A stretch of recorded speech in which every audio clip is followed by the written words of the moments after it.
Chapter 44, Zhuge Liang stirs Zhou Yu to actions. Sun Quan decides to attack Cao Cao. The dying message which Lady Wu recalled to Sun Quan's memory was, "For internal matters consult Zhang Zhao, for external policy Zhou Yu." Wherefore, Zhou Yu was summoned. But Zhou Yu was already on the way. He had been training his naval forces on Poyang Lake when he heard of the approach of Cao Cao's hosts, and had started for Chaizang without loss of time. So before the messenger ordered to call him could start, he had already arrived. As he and Lu Su were close friends, the latter went to welcome him and told him of all that had happened. "Have no anxiety," said Zhou Yu.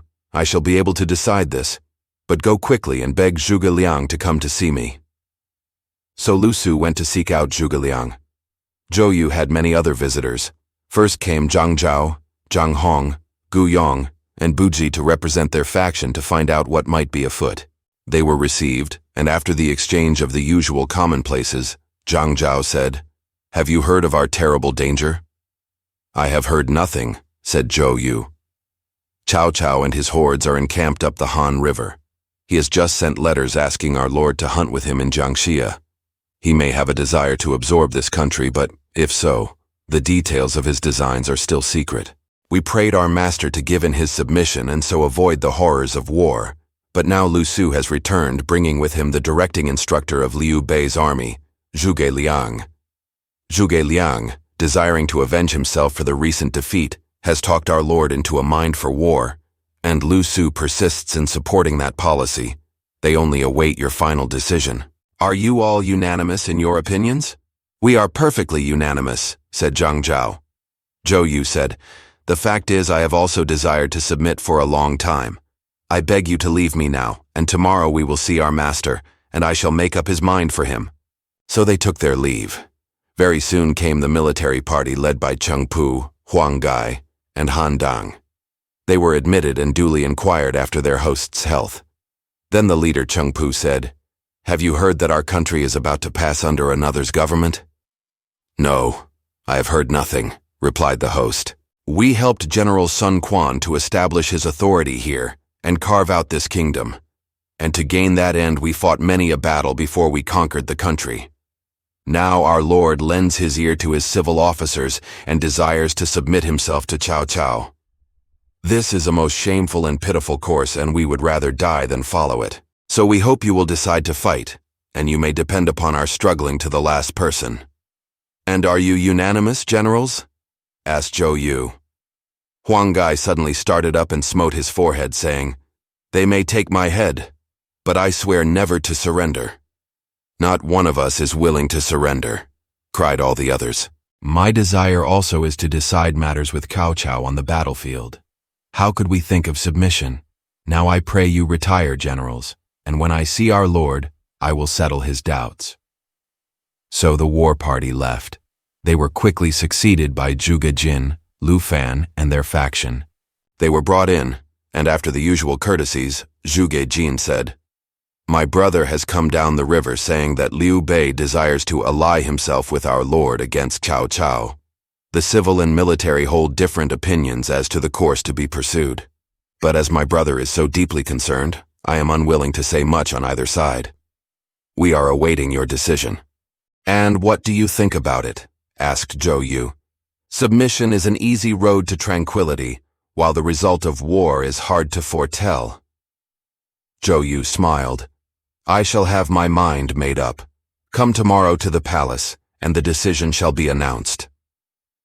The trimmers took their leave. But soon after came Lu Meng, Gan Ning, and their supporters, also desirous of discussing the same thing, and they told him that opinions differed greatly, some being for peace and others for war. One party constantly disputed with the other. "I must not say much now," replied Zhou Yu, "but you will see tomorrow in the palace, when the matter will be fully debated." They went away, leaving Zhou Yu smiling cynically. About eventide, Lu Su and Zhuge Liang came, and Zhou Yu went out to the main gate to receive them. When they had taken their proper seats, Lu Su spoke first, saying, "Cao Cao has come against the Southland with a huge army. Our master cannot decide whether to submit or give battle, and waits for your decision. What is your opinion?" Zhou Yu replied, We may not oppose Cao Cao when he acts at the command of the emperor. Moreover, he is very strong, and to attack him is to take serious risks. In my opinion, opposition would mean defeat, and, since submission means peace, I have decided to advise our lord to write and offer surrender. But you are wrong, stammered Lu Su. This country has been under the same rule for 3 generations and cannot be suddenly abandoned to some other. Our late Lord Sun Si said that you were to be consulted on matters beyond the border, and we depended upon you to keep the country as secure and solid as the Taishan Mountains. Now you adopt the view of the weaklings and propose to yield. I cannot believe you mean it, replied Zhou Yu. The 6 territories contain countless people. If I am the means of bringing upon them the misery of war, they will hate me. So I have decided to advise submission. But do you not realize our Lord's might and the strength of our country? If Cao Cao does attack, it is very uncertain that he will realize his desire. The two wrangled for a long time, while Zhuge Liang sat smiling with folded arms. Presently, Zhou Yu asked, "Why do you smile thus, master?" And Zhuge Liang replied, "I am smiling at no other than your opponent Lu Su, who knows nothing of the affairs of the day." "Master," said Lu Su, "what do you mean?" "Why, this intention to submit is perfectly reasonable. It is the one proper thing." "There!" exclaimed Zhou Yu. "Zhuge Liang knows the times perfectly well, and he agrees with me." "But both of you, why do you say this?" said Lu Su.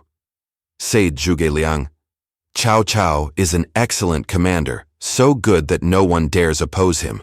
Only very few have ever attempted it, and they have been exterminated. The world knows them no more. The only exception is Liu Bei, who did not understand the conditions and vigorously contended against him, with the result that he is now at Jiangxia in a very parlous state. To submit is to secure the safety of wives and children, to be rich and honored. But the dignity of the country would be left to chance and fate. However, that is not worth consideration." Lu Su interrupted angrily. "Would you make our lord crook the knee to such a rebel as Cao Cao?" "Well," replied Zhuge Liang, "there is another way, and a cheaper. There would be no need to lead the sheep and shoulder wine pots for presents, nor any need to yield territory and surrender seals of office. It would not even be necessary to cross the river yourselves. All you would require is a simple messenger and a little boat to ferry a couple of persons across the river. If Cao Cao only got these 2 under his hand, his hordes and legions would just drop their weapons, furl their banners, and silently vanish away." "What 2 persons could cause Cao Cao to go away, as you say?" asked Zhou Yu. "2 persons who could be easily spared from this populous country. They would not be missed any more than a leaf from a tree or a grain of millet from a granary. But if Cao Cao could only get them, would he not go away rejoicing?" "But who are the 2? asked Zhou Yu again. "When I was living in the country, they told me that Cao Cao was building a pavilion on the river Zhang. It was to be named the Bronze Bird Tower. It is an exceedingly handsome building, and he has sought throughout all the world for the most beautiful women to live in it. For Cao Cao really is a sensualist. Now there are 2 very famous beauties in Wu, born of the Cao family. So beautiful are they that birds alight and fishes drown, the moon hides her face and the flowers blush for shame at sight of them. Cao Cao has declared with an oath that he only wants 2 things in this world: the imperial throne in peace and the sight of those 2 women on the Bronze Bird terraces. Given these 2, he would go down to his grave without regret. This expedition of his huge army that threatens this country, has for its real aim these 2 women. Why do you not buy these 2 from their father, the state patriarch Cao, for any sum however large, and send them over the river? The object of the army being attained, it will simply be marched away. This is the use that Fan Li of Yue made to the king of Wu, of the famous beauty Shi Shi. How do you know Cao Cao so greatly desires these 2? Said Zhou Yu. Because his son Cao Ji, who is an able writer, at the command of his father wrote a poem, an ode to the Bronze Bird Terrace, theme only allowing allusions to the family fitness for the throne. He has sworn to possess these 2 women. I think I can remember the poem if you wish to hear it. I admire it greatly." "Try," said Zhou Yu. So Zhuge Liang recited the poem. "Let me follow in the footsteps of the enlightened ruler that I may rejoice, and ascend the storied terrace that I may gladden my heart, that I may see the wide extent of the palace, that I may gaze upon the plans of the virtuous one. He has established the exalted gates high as the hills. He has built the lofty towers piercing the blue vault. He has set up the beautiful building in the midst of the heavens, whence the eye can range over the cities of the west. On the banks of the rolling river Zhang, he planned it, whence abundance of fruits could be looked for in his gardens. The two towers rise, one on either flank, this named Golden Phoenix, that jade dragon. He would have the two Caos, these beautiful ladies of Wu, that he might rejoice with them morning and evening. Look down. There is the grand beauty of an imperial city, and the rolling vapors lie floating beneath. He will rejoice in the multitude of scholars that assemble, answering to the felicitous dream of King Wen. Look up, and there is the gorgeous harmony of springtime, and the singing of many birds delighting the ear. The lofty sky stands over all. The house desires success in its double undertaking, that the humane influence may be poured out over all the world, that the perfection of reverence may be offered to the ruler. Only the richly prosperous rule of Kings Wu and Huan could compare with that of the sacred understanding that fortune. What beauty! The gracious kindness spreads afar. The imperial family is supported. Peace reigns over all the empire, bounded only by the universe. Bright as the glory of the sun and moon, ever honorable and ever enduring, the ruler shall live to the age of the Eastern Emperor. The dragon banner shall wave to the farthest limit. His glorious chariot shall be guided with perfect wisdom. His thoughts shall reform all the world, felicitous produce shall be abundant, and the people shall rest firm. My desire is that these towers shall endure forever, and that joy shall never cease through all the ages. Zhou Yu listened to the end, but then suddenly jumped up in a tremendous rage. Turning to the north and pointing with his finger, he cried, "You old rebel, this insult is too deep." Zhuge Liang hastily rose too and soothed him, saying, "But remember the Khan of the Xiongnu people. The Han Emperor gave him a princess of the family to wife, although he had made many incursions into our territory. That was the price of peace. You surely would not grudge 2 more women from among the common people." "You do not know, sir," replied Zhou Yu. "Of those 2 women of the Cao family you mentioned, elder Cao is the widow of Sun Quan, our late ruler, and younger Cao is my wife." Zhuge Liang feigned the greatest astonishment and said, "No, indeed. I did not know. I blundered. A deadly fault, a deadly fault. One of us 2 has to go, either the old rebel or I. We shall not both live. I swear that," cried Zhou Yu. "However, such a matter needs a good deal of thought," replied Zhuge Liang. "We must not make any mistake." Zhou Yu replied, "I hold a sacred trust from my late lord Sun Quan. I would not bow the knee to any such as Cao Cao. What I said just now was to see how you stood. I left Poyang Lake with the intention of attacking the north, and nothing can change that intention, not even the sword at my breast or the axe on my neck. But I trust you will lend an arm, and we will smite Cao Cao together. Should I be happy enough not to be rejected, I would render such humble service as I could. Perhaps presently I might be able to offer a plan to oppose him." "I am going to see my lord tomorrow to discuss this matter," said Zhou Yu. Zhuge Liang and Lu Su then left. Next day at dawn, Sun Quan went to the council chamber, where his officials, civil and military, were already assembled. They numbered about 60 in all. The civil, with Zhang Zhao at their head, were on the right. The military, with Cheng Pu as their leader, were ranged on the left. All were in full ceremonial dress, and the swords of the soldiers clanked on the pavement. Soon Zhou Yu entered. When Sun Quan had finished the usual gracious remarks, Zhou Yu said, "I hear that Cao Cao is encamped on the river, and has sent a dispatch to you, my lord. I would ask what your opinion is." Thereupon the dispatch was produced and handed to Zhou Yu.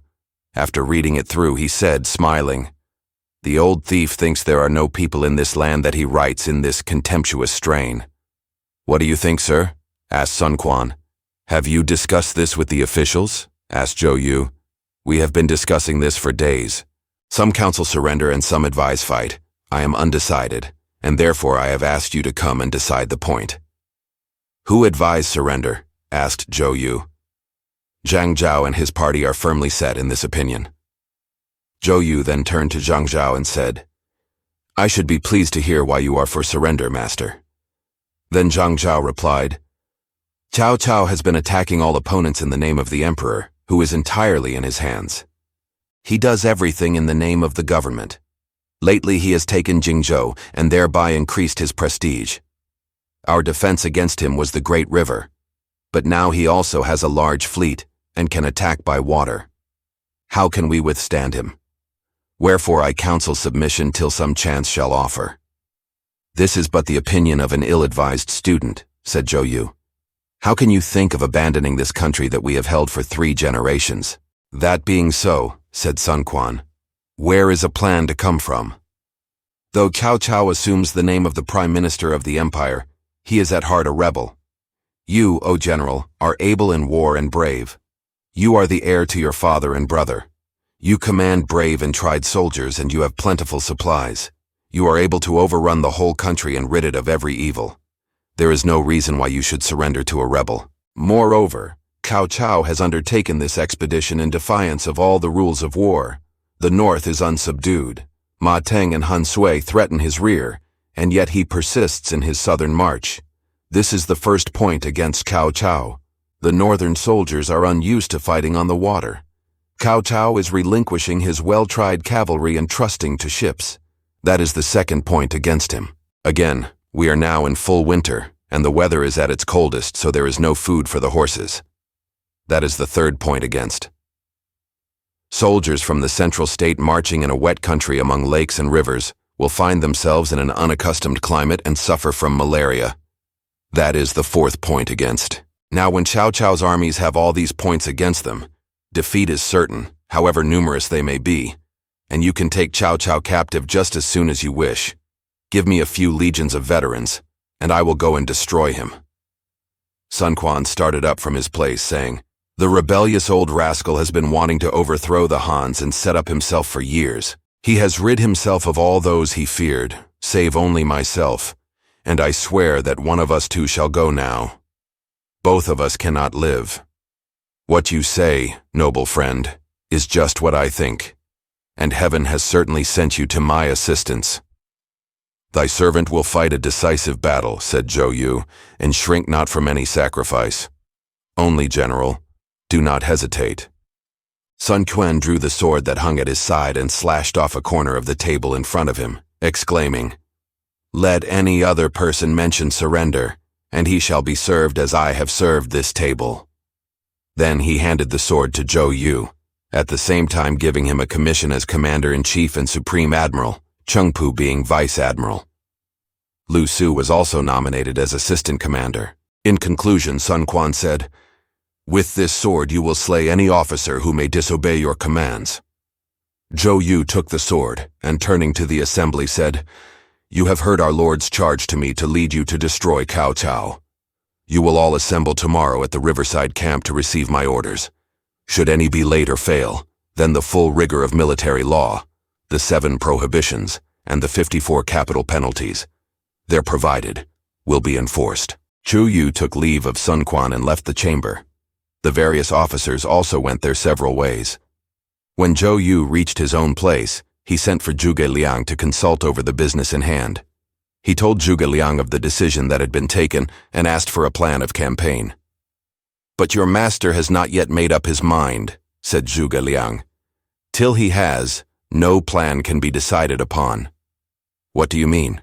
In his heart, Sun Quan is still fearful of Cao Cao's numbers and frets over the inequality of the 2 armies. You will have to explain away those numbers and bring him to a final decision before anything can be effected. What you say is excellent, said Zhou Yu, and he went to the palace that night to see his master. Sun Quan said, You must have something of real importance to say if you come like this at night. Zhou Yu said, I am making my dispositions tomorrow. You have quite made up your mind. The fact is, said Sun Quan, I still feel nervous about the disparity of numbers. Surely we are too few. That is really all I feel doubtful about. It is precisely because you have this one remaining doubt that I am come, and I will explain. Cao Cao's letter speaks of 1 million of Marines, and so you feel doubts and fears, and do not wait to consider the real truth. Let us examine the case thoroughly. We find that he has of Central Region's soldiers, say, some 150,000 troops, and many of them are sick. He only got 70 or 80,000 northern soldiers from Yuan Shao, and many of those are of doubtful loyalty. Now these sick men and these men of doubtful loyalty seem a great many, but they are not at all fearsome. I could smash them with 50,000 soldiers. You, my lord, have no further anxiety." Sun Quan patted his general on the back, saying, "You have explained my difficulty and relieved my doubts. Zhang Zhao is a fool who constantly bars my expeditions. Only you and Lu Su have any real understanding of my heart. Tomorrow you and Lu Su and Cheng Pu will start, and I shall have a strong reserve ready with plentiful supplies to support you. If difficulties arise, you can at once send for me, and I will engage with my own army." Zhou Yu left, but in his innermost heart, he said to himself, "If that Zhuge Liang can gauge my master's thoughts so very accurately, he is too clever for me and will be a danger. He will have to be put out of the way." Zhou Yu sent a messenger over to Lu Su to talk over this last scheme. When he had laid it bare, Lu Su did not favor it. "No, no," said Lu Su. "It is self-destruction to make away with your ablest officer before Cao Cao shall have been destroyed. But Zhuge Liang will certainly help Liu Bei to our disadvantage. Try what his brother Zhuge Jin can do to persuade him. It would be an excellent thing to have these two in our service." "Yes, indeed," replied Zhou Yu. Next morning at dawn, Zhou Yu went to his camp and took his seat in the council tent. The armed guards took up their stations right and left, and the officers ranged themselves in lines to listen to the orders. Now Cheng Pu, who was older than Zhou Yu but was made second in command, was very angry at being passed over, so he made a pretense of indisposition and stayed away from this assembly. But he sent his eldest son, Cheng Zi, to represent him. Zhou Yu addressed the gathering, saying, "The law knows no partiality, and you will all have to attend to your several duties. Cao Cao is now more absolute than ever was Dong Zhuo, and the emperor is really a prisoner in Suchang, guarded by the most cruel soldiers. We have a command to destroy Cao Cao, and with your willing help we shall advance. The army must cause no hardship to the people anywhere. Rewards for good service and punishments for faults shall be given impartially." Having delivered this charge, Zhou Yu told off Han Dang and Huang Gai as leaders of the van, and ordered the ships under their own command to get under way and go to the Three Gorges. They would get orders by and by. Then he appointed 4 armies with 2 leaders over each. The first body was under Jiang Qin and Zhou Tai, the second Panzhang and Ling Tong, the third Tai Shiqi and Lu Meng, the fourth Lu Xun and Dongxi. Lu Fan and Zhu Zhi were appointed inspectors to move from place to place and keep the various units up to their work and acting with due regard to the general plan. Land and marine forces were to move simultaneously. The expedition would soon start. Having received their orders, each returned to his command and busied himself in preparation. Cheng Zi, the son of Cheng Pu, returned and told his father what arrangements had been made, and Cheng Pu was amazed at Zhou Yu's skill. Said he, "I have always despised Zhou Yu as a mere student who would never be a general, but this shows that he has a leader's talent. I must support him." So Cheng Pu went over to the quarters of the commander-in-chief and confessed his fault. He was received kindly, and all was over. Next, Zhou Yu sent for Zhuge Jin and said to him, "Evidently your brother is a genius, a man born to be a king's counselor. Why then does he serve Liu Bei? Now that he is here, I wish you to use every effort to persuade him to stay with us. Thus our Lord would gain able support, and you 2 brothers would be together, which would be pleasant for you both. I wish you success." Zhuge Jin replied, "I am ashamed of the little service I have rendered since I came here, and I can do no other than obey your command to the best of my ability." Thereupon he went away to his brother, whom he found in the guest house. The younger brother received him, and when he had reached the inner rooms, Zhuge Liang bowed respectfully and weeping, told his experiences since they parted, and his sorrow at their separation. Then Zhuge Jin, weeping also, said, "Brother, do you remember the story of Bo Yi and Shu Qi, the brothers who would not be separated?" "Ah, Zhou Yu has sent him to talk me over," thought Zhuge Liang. So he replied, "They were 2 of the noble people of old days. Yes, I know." Those 2, although they perished of hunger near the Shouyang Hills, yet never separated. You and I, born of the same mother and suckled at the same breast, yet serve different masters and never meet. Are you not ashamed when you think of such examples as Bo Yi and Shu Qi? Zhuge Liang replied, You are talking now of love, but what I stand for is duty. We are both men of Han, and Liu Bei is of the family. If you, brother, could leave the Southland and join me in serving the rightful branch, then on the one side we should be honored as ministers of Han, and on the other, we should be together as people of the same flesh and blood should be. Thus love and duty would both receive their proper meed. What do you think of it, my brother? I came to persuade him, and lo, it is I who is being talked over, thought Zhuge Jin. He had no fitting reply to make, so he rose and took his leave. Returning to Zhou Yu, he related the story of the interview. What do you think? Asked Zhou Yu. General Sun Quan has treated me with great kindness, and I could not turn my back on him, replied Zhuge Jin. Since you decide to remain loyal, there is no need to say much. I think I have a plan to win over your brother. The means by which Zhou Yu tried to get the support of Zhuge Liang will be described in the next chapter. Thanks for watching. Please like the video and subscribe to the channel for more excellent content.